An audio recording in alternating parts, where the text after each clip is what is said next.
Hello दोस्तों, मैं प्रद्युम्न आप सभी का स्वागत करता हूं PS0099 क्लासेस के एक नए वीडियो लेक्चर में। आज के वीडियो लेक्चर में हम लोग देखने वाले हैं डीएलएड फोर्थ सेमेस्टर के साइंस में राजन सीरीज के अतिलघुत्तरीय प्रश्नों को, जो कि हमारा पार्ट नंबर 2 है। पार्ट नंबर फर्स्ट में हम लोगों ने 20 प्रश्नों को कर लिया था। पार्ट सेकंड में आज हम लोग उसी के आगे देखने वाले हैं, क्वेश्चन नंबर 21 से। तो चलिए शुरू करते हैं। क्वेश्चन नंबर 21 है, श्वेत रुद्राण यानी कि WBC के कार्य बताइए। तो चलिए देखते हैं। पहला आपका है शरीर की प्रतिरोधक क्षमता को बढ़ाना, यानी अगर WBC जिसका कम हो जाएगा उसके शरीर में रोग प्रतिरोधक की क्षमता कम हो जाएगी और उससे विभिन्न प्रकार की बीमारियां होना प्रारंभ हो जाती हैं। दूसरा आपका है रोगाणुओं और जीवाणुओं का भरण करना, यानी भरण नहीं भक्षण करना, यानी कि उनको मारने का काम करती हैं। नेक्स्ट क्वेश्चन नंबर 22, हीमोग्लोबिन की मात्रा कम होने से शरीर में कौन सा रोग होता है। तो देखिए, जो हीमोग्लोबिन की मात्रा कम हो जाती है शरीर में, तो इसको क्या करते हैं, रक्त की कमी, जिसको हम लोग बोलते हैं रक्त कल्पता, रक्त रक्ताल्पता बोलते हैं जिसको हम लोग। क्वेश्चन नंबर 23, रुधिर प्लेटलेट का कार्य बताइए।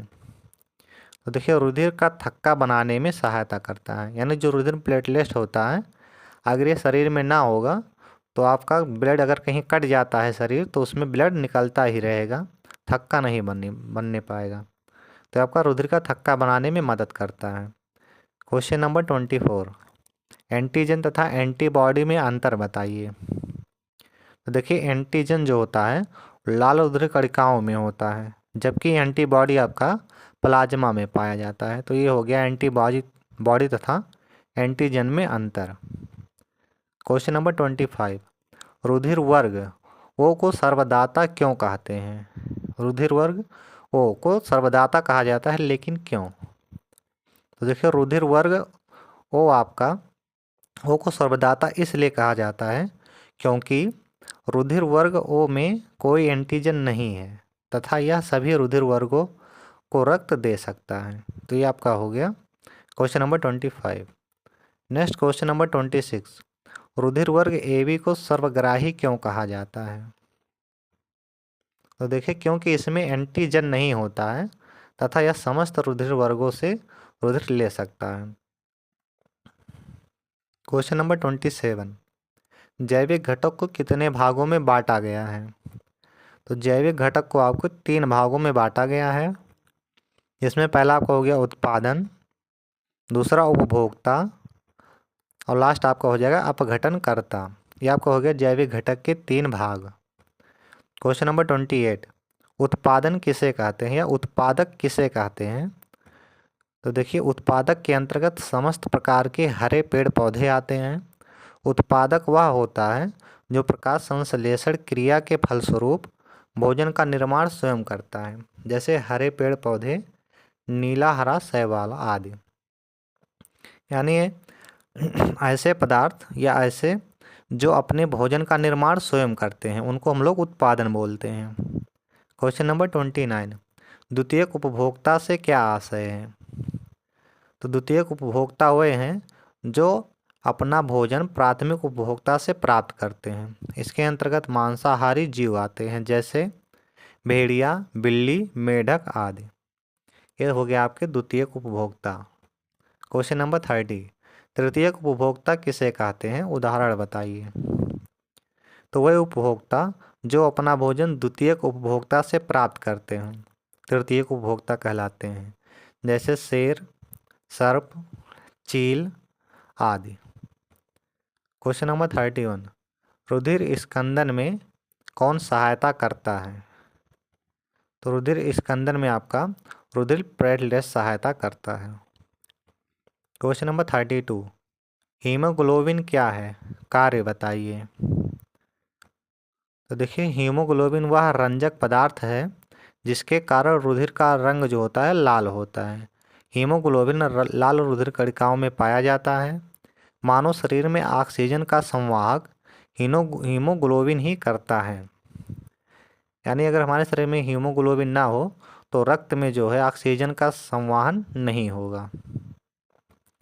क्वेश्चन नंबर 33, धमनी तथा शिरा में अंतर बताइए।